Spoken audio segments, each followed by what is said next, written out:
Good evening gentleman. सर्दी का मौसम है, इट्स वेरी कोल्ड हियर। और आप देख रहे हैं कि मैं ये जैकेट डाल के बैठा हूं because weather is very, temperature is very low. और मैं आपके साथ टेम्परेचर लो होते बावजूद एक बहुत हॉट टॉपिक पर बात करने वाला हूं, और वो है the crowning ceremony of Donald Trump. मैं I use the word crowning ceremony, meaning कि क्राउनिंग सेरेमनी का एक्चुअली मतलब ये है कि it is the presidential swearing in ceremony. पर डोनाल्ड ट्रंप अपने आपको एक बादशाह समझते हैं, एक king, and that is why I use the word crowning ceremony. और जब राजा क्राउन डालता है ऊपर, वो बहुत से आदमियों को बुलाता है जो ताली बजाते हैं। एंड यही डोनाल्ड ट्रंप ने सोचा, और उन्होंने बहुत से वर्ल्ड लीडर्स को बुलाया। प्रेसिडेंट जी को बुलाया, पर प्रेसिडेंट जी जा नहीं रहे, दैट इज नंबर वन। और उनका फॉरेन मिनिस्टर जाएगा मोस्ट लाइकली, या फर्स्ट वाइस प्रेसिडेंट जाएंगे।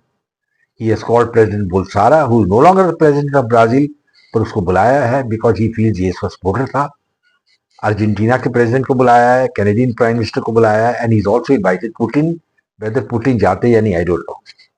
सो many people are gone, Hungarian prime minister, छोटी छोटी कंट्रीज के भी बुलाए उन्होंने आदमी। पर एक सिग्निफिकेंट ओमिशन है, वो क्या है?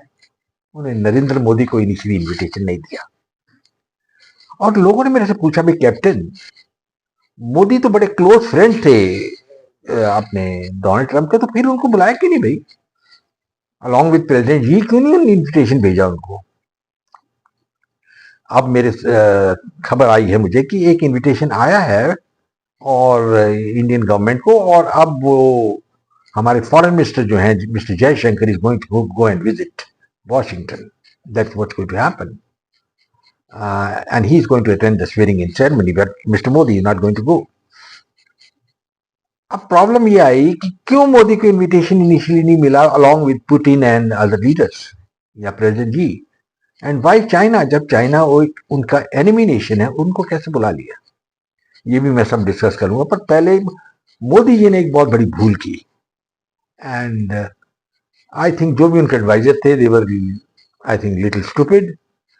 और एक हिस्टोरिकल फैक्ट देखिए, जब 2020 इलेक्शन से पहले डोनाल्ड ट्रंप प्रेसिडेंट था, जितनी भी मीटिंग्स उनकी मोदी के साथ हुई, दे वर वेरी फ्रूटफुल। एंड एक उन्होंने प्रोग्राम भी किया था मोदी के लिए, हाउडी मोदी, जब मोदी अमेरिका आए। बहुत अच्छी बात थी, ट्रंप उनके साथ रहे। पर जब इलेक्शन शुरू हुआ, रिजल्ट आया, मिस्टर ट्रंप हार गए। और जब डोनाल्ड ट्रंप हार गए तो मोदी साहब को बहुत बड़ी फ्लैक मिली लोगों से, इंडिया में भी, तुम क्यों वहां गए थे, और why were you supporting Donald Trump, जब डोनाल्ड ट्रंप हार गया। और ये परहैप्स बात बाइडेन साहब को भी अच्छी नहीं लगी होगी। तो इस बार जब 2024 की इलेक्शन हुई, मोदी साहब ने सोचा मैं हैंड्स ऑफ रखूंगा। ये गलत बात थी, क्योंकि अगर आपका डोनाल्ड ट्रंप फ्रेंड है तो you should treat him as a friend. उसको उनके ऊपर जानलेवा हमला हुआ है। I mean there was an attempt on his life, bullets was fired, he was lucky that he survived, and that was the time Modi should have flown to America and met Donald Trump. It would have shown solidarity with him, but he didn't do that.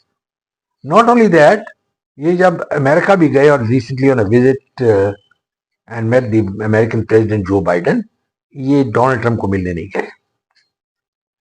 And that was I think a blunder, because Donald Trump doesn't forget anything. अब क्यों नहीं गए? I mean that mister Modi only can tell, but fact is that he was on barking up the wrong tree. इस वक्त इनको intelligence reports मिल गई होंगी कि Donald Trump is going to win hands down, and he should have gone whole hog and supported Donald Trump. And Donald Trump भी याद करता और इनको पहले बुलाता अलॉन्ग विद जी। पर जब डोनाल्ड ट्रंप ने देखा भी ये आदमी तो इसकी जो टांगे हैं वो तो रबर की हैं, ये कैन स्टैंड स्ट्रेट, तो ही डिडंट कॉल हिम। और अब एक बिलेटेड इनविटेशन आया है, और उसमें हमारे जो फॉरेन मिनिस्टर्स को, तो ये रीजन है एक्चुअली मोदीज मिस कैलकुलेशन जो उन्होंने बहुत बड़ी की है ऑन डोनाल्ड ट्रंप। और एक बात याद रखिएगा, डोनाल्ड ट्रंप कोई चीज भूलते नहीं है, that is to his credit. और मेरी जो ओपिनियन है कि आगे जो ये चीज होने वाला है कि in this term of Trump India की priority going to be very low. अब मान लीजिए इंडिया टॉप मोस्ट प्रायोरिटी नहीं होगी। ऑफ कोर्स इंडिया उनको चाहिए, they will be coming to India and giving everything, but एक जो प्रायोरिटी होती है one to one relationship between two leaders, वो नहीं होगी and Modi has to reconcile to it. और जो इंडिया सोच रहा है कि हमको F-35 फाइटर मिलेंगे, मेरी ओपिनियन में American are not going to give it. And अगर देंगे भी तो there will be so many riders that India will think it better not to buy the American planes. And net result is कि India बहुत handicap हो गया because Pakistan is going in for the 6th generation fighter. That's number one. And number two is China already has the 5th generation fighter. You see the Chengdu, the J-35. ये पाकिस्तान को भी दे रही है। I believe 40 planes Pakistan को दिए जाएंगे। और कितने अच्छे हैं तो मैं कह नहीं सकता क्योंकि मैंने ये जहाज चलाया नहीं। I have driven lot of piloted lot of planes and I have not driven this plane. कोई भी चाइनीज प्लेन मैंने चलाया नहीं, I don't know. But what I am hearing is कि चाइनीज टेक्नोलॉजी जो है इतनी सोफिस्टिकेटेड नहीं है, यूटिलिटी की टेक्नोलॉजी है, दे आर नॉट सोफिस्टिकेटेड जैसे अमेरिकन फाइटर्स हैं या even Russian fighters are better, पर चाइनीज उस लेवल के नहीं है।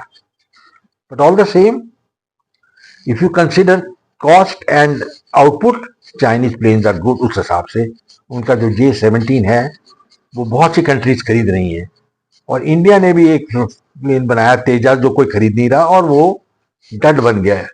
किसने कैलकुलेशन किया कि हम अमेरिकन इंजन उसमें लगाएंगे and General Electric which the American supplier of the engine is saying we have got big problem, not going to give you the engine now. वो कोई प्रॉब्लम नहीं है, वो प्रॉब्लम यही है कि they don't want India to have proper air force और become एक बिग पावर। और ये अगेन मोदी सी की गलती है कि he should have gone and put prostrated himself before the Americans कि भाई हमें ये प्लेन इंजन दे दीजिए। We should have gone in for Russian engine जो रशियन देने के लिए तैयार थे, पर anyway that's part of the game. और नेट रिजल्ट मेरे ख्याल में मोदी का ना बुलाना is going to be very disasters for India, at least for his leadership, because जो वन टू वन रिलेशनशिप है वो नहीं होगी एंड इंडिया की priority is going to be much lower in American steam. जैसे मैंने बताया, इट डजंट मीन कि इंडिया को छोड़ देंगे, अलग कर देंगे। No, India they need China के अगेंस्ट, और India has to negotiate the whole thing very with great alacrity, with great fortitude, with great brains, because America under Trump बहुत डिफरेंट है। ऑलरेडी उसने हिंदुस्तान को डंडा दे रखा है कि आपको जो टैरिफ्स है आपके, मैं आपके ऊपर लगाऊंगा। They are very much in favour. Now इसमें कोई गलत बात नहीं है। यू सी, अगर आप कोई टैरिफ लगाते हो, जैसे उनका हार्ले डेविडसन मोटर बाइक आता है, उसके ऊपर 50% ड्यूटी लगती है एंड जो प्लेन इतना कॉस्ट, वो मोटर बाइक इतना कॉस्टली हो जाता है कि इंडियन पब्लिक जो हमारी आवाम खरीद नहीं सकती वो प्लेन। वो तकरीबन 30 लाख का पड़ता है और उसको सिंगापुर से इंपोर्ट करना पड़ता है। अदरवाइज हार्ले डेविडसन इंडिया में ही बनाने के लिए तैयार थे वो मोटर बाइक। तो लॉस किसका है? इंडिया का। तो आप ऐसे टैरिफ लगा सकते हैं और अगर अमेरिकन लगाएंगे आप बोलेंगे जी नहीं कर सकते आप। So America is justified in putting tariff once the Indians are also putting tariff. And in any case हमारा ट्रेड जो बैलेंस है is in plus with America. In contrast with China हमारा जो ट्रेड है इज $100 मिलियन डेफिसिट। हर एक चीज China से लेके आते हैं ये, and with America they are putting tariff thinking कि they taking America for granted. ये बात है, और अमेरिका को ग्रांटेड पे नहीं लेना चाहिए। और एक चीज मैं आज बताऊंगा कि Modi ji have been talking of strategic independence. No, what is strategic independence? All nonsense. And Jaishankar भी कह रहे हैं बिकॉज मॉडर्न वर्ल्ड में स्ट्रेटेजिक इंडिपेंडेंस नहीं है, there is nothing like it. And tomorrow India के ऊपर सैंक्शन जैसे रशिया को लग जाए, India will collapse. India is no longer a great power, ऐसा कोई बड़ी वर्ल्ड पावर नहीं है। चाइना को ही is treating with kid gloves Donald Trump. आप देखिए, चाइना उनका एनिमी है, but he has not used the word enemy जब उन्होंने उसको बुलाया। वो कहता है हमारे ओपोनेंट हैं और कंपिटिटर हैं and I want to understand them. इस कारण उसने चाइनीज प्रेसिडेंट जी को बुलाया, because he respects the Chinese industry and the military power. वो इंडिया के लिए नहीं है चीज, इंडिया की ना तो हमारी मिलिट्री उस पावर की है और नीदर अवर इंडस्ट्री और this thing is on power. हमारी जैसे GDP is just about 3.7 trillion dollars, while China की है 20, अमेरिका की अराउंड 30। तो where is the problem? China की per capital income is 6 times that of India. Average Chinese earn 6 times more than India. और India में still about government statistics के मुताबिक 20 से 25% जो है they are still hungry in the poverty line, because हमारे लोगों को प्रोटीन नहीं मिलता, डाइट नहीं मिलता खाने के लिए। बहुत से चैनल में देखता हूँ वो गुन गाते रहते हैं कि मोदी जी ने ये कर दिया, मोदी जी ने वो कर दिया। क्या कर दिया मिस्टर मोदी ने? He did not remove poverty in India, he is been in power for 11 years. He did not bring in a uniform civil code. He's been in power for 11 years. He didn't bring in the Waqf board, and he's been in power for 11 years. He didn't do so many things. He took back the farm laws and apologized to the Punjab farmers. I am sorry मैंने ये form लेके आया। I mean ऐसा तो मैंने prime minister देखा नहीं कि अपोलोजाइज करे फॉर द फार्म एजिटेशन, जिसका कोई मतलब नहीं था उस एजिटेशन का। और नेट रिजल्ट क्या हुआ? BJP could not bring a single seat in parliament despite Modi ji with folded hands saying कि I am sorry that I made these farm laws. And मेरे हिसाब से मैं एक फार्मर हूँ, हमारी जमीन है होशियारपुर में, and those laws were very progressive and they were one of the best laws made. And nobody in India was objecting to those laws, whether they are in Tamil Nadu or Assam or Rajasthan, except the Punjab farmers, because they are very rich और वो अपना political force रखना चाहते थे। And they were what they were doing, they were having a ball, caravan जा रही थी, शराब चल रही थी, मस्ती है, एक दो मर्डर भी हो गए उस time. So there were people going and supporting them, even like this famous singer, I will not name him, he was going and supporting them, and now he's going and meeting Modi. Probably he's realized his mistake. So, gentlemen, even the Shaheen Bagh agitation, he caved in. So, दो चीजें हैं, एक उनके supporter हैं, he is a Christian and he is from Goa. आप जानते हो, मैं उसका नाम नहीं लूंगा। He has said one thing that mister Modi can roar but he must learn how to bite. So ये बात नहीं है। बांग्लादेश में भी देखिए उनकी बहुत सस वीकनेस सामने आ गई। मोमेंट जब यूनिस प्राइम मिनिस्टर बना, हमारे मिनिस्टर जाके उसकी स्वेरिंग इन सेरेमनी अटेंड कर रहे थे, all that nonsense they were doing. ये लेटर मेरे ख्याल में कंग्रेचुलेशन की भी भेजा, और बांग्लादेश ने ऐसे चप्पल मारी है बाद में, I wish India remember all their life, because after helping that country for 54 years ये रिजल्ट हुआ है कि वहाँ इंडियंस को भगा दिया, हिंदूज पे अटैक किया। कुछ खबर भी थी, कुछ हिंदू लड़कियां अबडक्ट हो गई, and all things were nonsense. जो वकील हैं उनके bar association was saying Hindu lawyers should not come for practice. You can just imagine कि कितनी सिचुएशन खराब है, and yet mister Modi took no action, and he also gave 25,000 ton of rice to Bangladesh. अच्छा, उन्होंने पेमेंट नहीं किया to the Indian company led by Adani for the electricity, and they contracted pre-collection from Nepal. Indian government said, okay, you can use our grid. See, the policies जो गांधी छोड़ के गया है, ये is ingrained into our culture. 900 साल Hindus जो थे वो slaves रहे, and that has been gone out of the mind.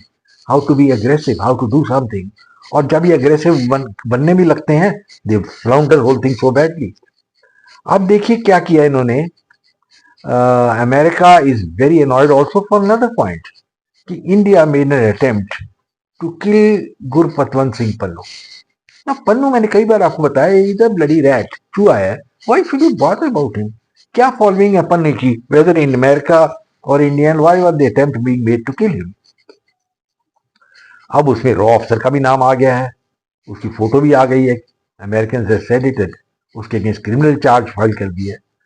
और एक बात याद रखिए, इट्स माय पर्सनल फीलिंग कि when these things are taken a decision to kill somebody abroad, it is not so simply done, on the whimsical ideas of any one officer. It's a collective decision, and the chief is responsible. I don't know whether it goes to the prime minister, but prime minister has to be in the know. And so many of our agents have gone abroad, and I believe quite a few have knocked off the terrorists. Whether good or bad, this is Israeli policy. पर अगर policy है तो उसके पीछे आपको दम भी रखना चाहिए. And now the good thing is that the Americans have released one of the main accused, Gupta, and he's back in India.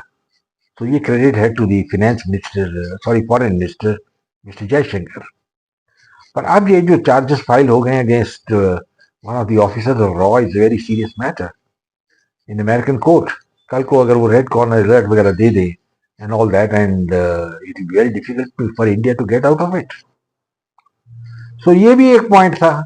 The Americans have been feeling hurt. In fact, they thought कि हमारी तो बेइज्जती हो गई है. We are such a big power and somebody can come and attempt to kill anybody in America. See, the Americans don't mind themselves going and killing anybody abroad. They have done it. And they support the Israelis also. The Israelis went and killed Mr. Hanaya, the leader of the Hamas in Tehran. They killed so many. They killed the Hezbollah leader. They have been assassinating so many people. Even they used to go and kidnap people from Argentina or someplace and bring them and trial and hang them. If you remember Adolf Eichmann, they caught him from Argentina and brought him to face trial in Israel. So Israel can get away with it because Israel is a great friend of the United States. और एक बहुत बड़ी lobby है, Jewish lobby in America, which is controlling the whole thing. और Donald Trump is one of those men. His son-in-law is a Jew. And Donald Trump जो है is all in favor of the Israelis. But I have not seen him being all in favor of the Indians. He is reticent on the Kashmir issue, and Kashmir issue में वो कहता है मैं meditation करूँगा. No, please, if you want, I'll do it. India has rejected any such meditation offer, but Trump has been repeatedly saying it. He also said I'll meditate in the border dispute with China. See, जो meditate करता है, वो man is supposed to be neutral, and that is what he is. He is neutral even with the China border. He is neutral in the Kashmir. He doesn't probably, Americans don't recognize Kashmir as part of India. And America, एक बात accept करिए, is the biggest power in the world. और शुरू से मेरे राय से 1954 में जब प्रेसिडेंट आइजनआवर ने ऑफर किया नेहरू को to join the alliances, I have yet to understand what was the reason that Nehru didn't do it.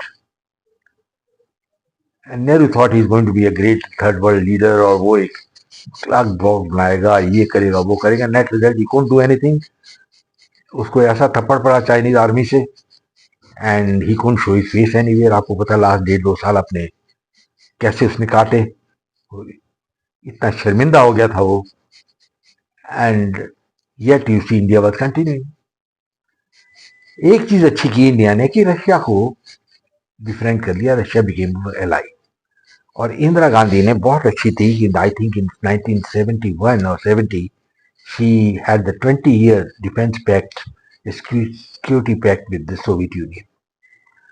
पर जब सोवियत यूनियन collapse हो गया 92 में, ये पैक्ट भी सब खत्म हो गए, and Russia became from global power it became regional power. और अब रशिया रीजनल पावर मुझे डाउट ही है, क्योंकि as far as Ukraine is concerned, they haven't been able to win the war. Victory is victory, stalemate is stalemate. आप कितनी भी थोड़ी बहुत टेरिटरी ले ली है वहां की, but there is nothing more.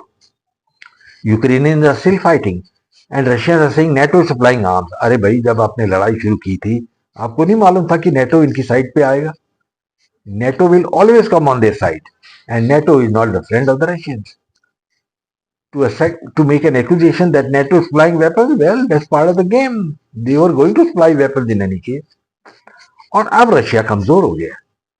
अगर रशिया ताकतवर होता, तो do you think they would have allowed the downfall of President Assad? करते वो? नहीं. Assad would have carried on there only, but since they were involved in Ukraine, वो Assad की मदद नहीं कर सके और असाद को भागना पड़ा एक बिल्ली की तरह फ्रॉम सीरिया। और अब कुछ खबर है कि उसको पॉइजन भी दे दिया है, we don't know, I have no I knowledge, but मैंने ये न्यूज पढ़ी है एंड ये survived I think.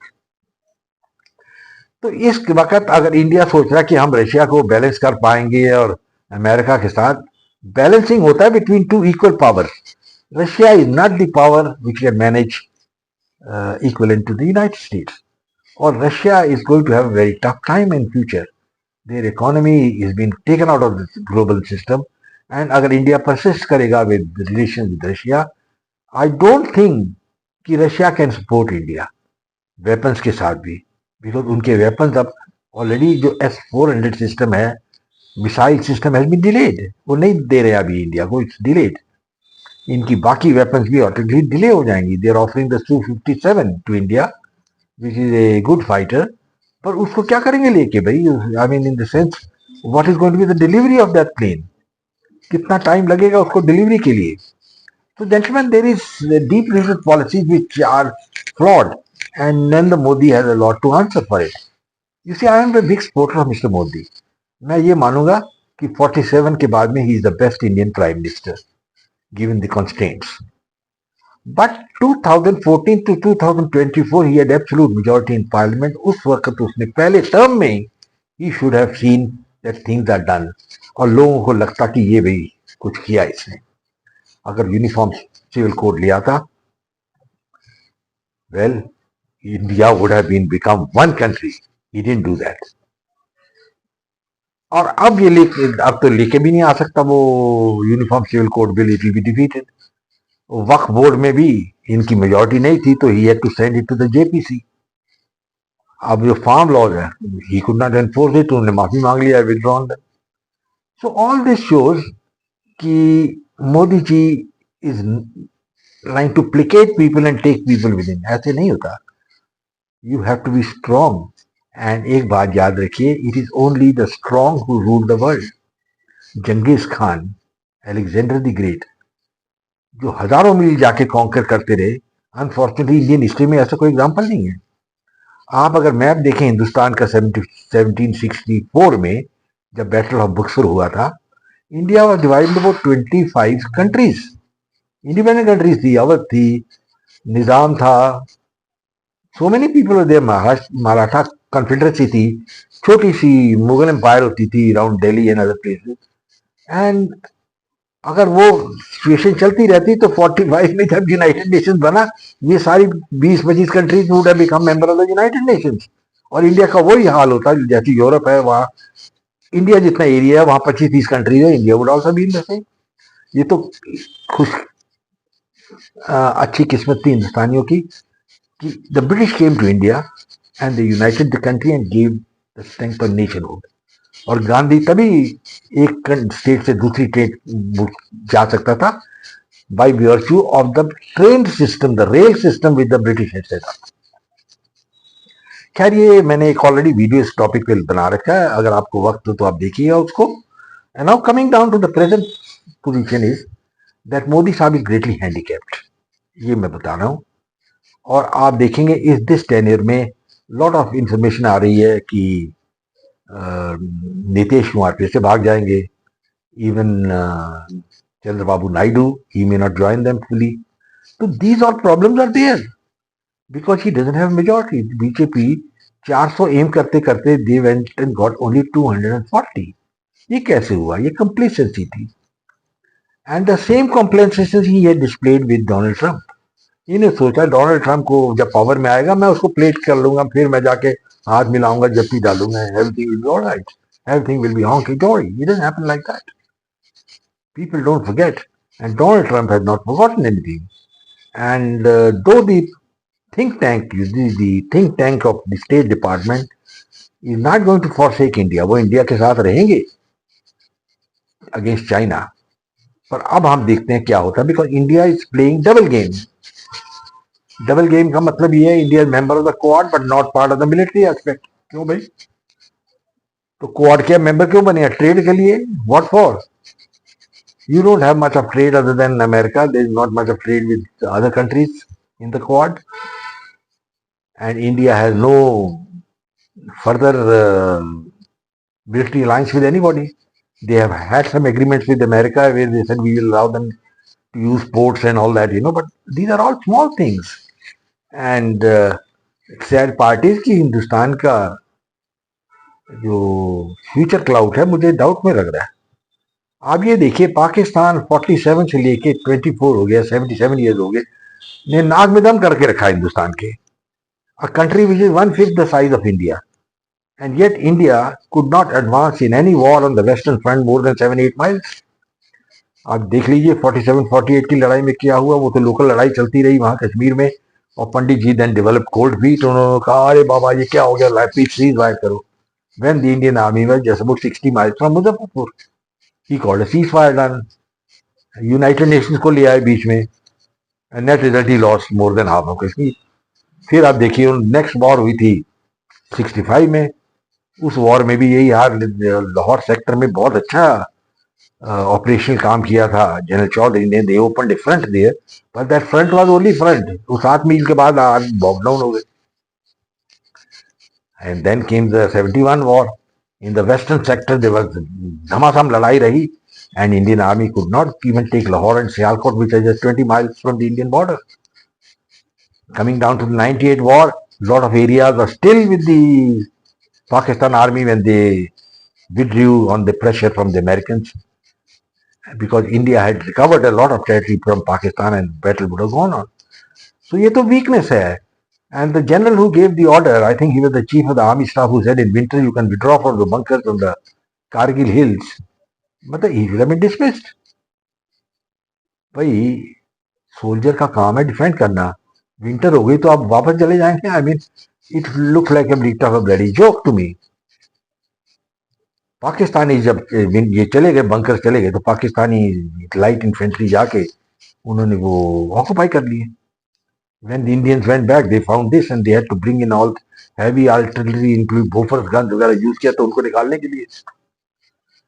Same thing in Bangladesh. हमारी इंटेलिजेंस को पता ही नहीं चला कि the Americans were planning removal of Sheikh Hasina, and net result is a big zero. Bangladesh हमारी ग्रिप से बाहर चला गया। इंडियंस सोच रहे हैं कि जो मालदीव हैं वो हमारे साथी बनेंगे। नो, दे आर बेसिकली 98% मुस्लिम। वो हिंदू मुस्लिम की बात आ जाती है, वो तो अभी मजबूरी की का नाम गांधी है ना। दे आर मजबूर and they are now taking things from India and want to reconcile with India. Look at Nepal. Is it reconciling with India? उनका लेटेस्ट मैप जो उन्होंने बनाया on their currency notes which they are making is showing that काला चौंकी is part of Nepal. अरे भाई ये आपका दोस्त ऐसे करता है क्या? They are not your friends either. And there are more than 2 million Nepalis working in India. It's about time that all of them were packed and sent back to Nepal. जाओ भाई, जब आपकी कंट्री जो है China की भाईबंदी कर रही है, please go there, go back. You have to take steps. Steps, that means you have to bite the bullet. आपको रोर करना ठीक है, you must learn how to bite also. So मैं कुछ पॉइंट्स जो रेज किए हैं आप सोचिए, एंड लॉट्स ऑफ चैनल जो हैं मेरे ख्याल में कोई शर्म ही नहीं है उनको, ये ऐसे ऐसे टॉक करते रहते हैं इंडिया विश्व गुरु है। Some astrologers are sitting there making some weird forecast. मैं 4-5 साल से एस्ट्रोलॉजर्स से फोरकास्ट सुन रहा हूँ कि पाकिस्तान कोलैप्स हो जाएगा, पाकिस्तान 4 टुकड़ों में चल हो जाएगा, ये and all that. Nobody could forecast कि बांग्लादेश में क्या होगा। एक एस्ट्रोलॉजर बताइए जिसने बताया होगा कि बांग्लादेश में ये होगा। पर एक सिल्वर लाइनिंग है कि ये जो मोहम्मद यूनुस है, he is not in the good books of Donald Trump, और डोनाल्ड ट्रंप उससे काफी नाराज है, एंड इस कारण वो घबराए घूम रहे हैं, क्योंकि once Donald Trump comes in too far, वो डंडा देने वाला है बांग्लादेश को, इंक्लूडिंग मोहम्मद यूनुस। मोहम्मद यूनुस जो है the die hard Islamist, and I don't know ये इतने साल अमेरिका में क्या करता था, because he doesn't have a wider horizon. ऐसे आदमी जो अमेरिका में जाते हैं काम करते हैं उनका बड़ा वाइड है होता है, दे आर सेकुलर, ये नहीं है। और ये अब हर एक चीज पाकिस्तान से दोस्ती करने चाह रहा है, and best of luck to him. मेरे ख्याल पाकिस्तान आर्मी फिर से बुला लीजिए वहां, और they will enjoy Bengali girls जैसे पहले भी करते थे वो।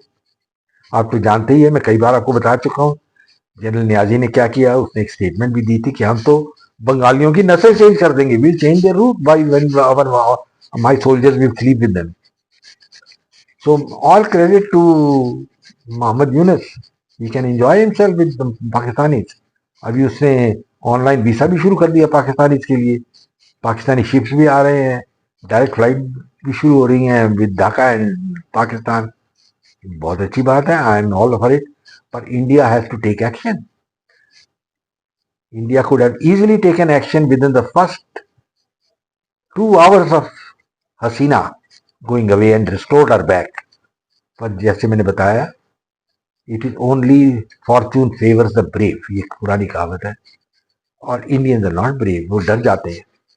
और मोदी भी डर गया उस वक्त कि मैं क्या एक्शन लूंगा बांग्लादेश में.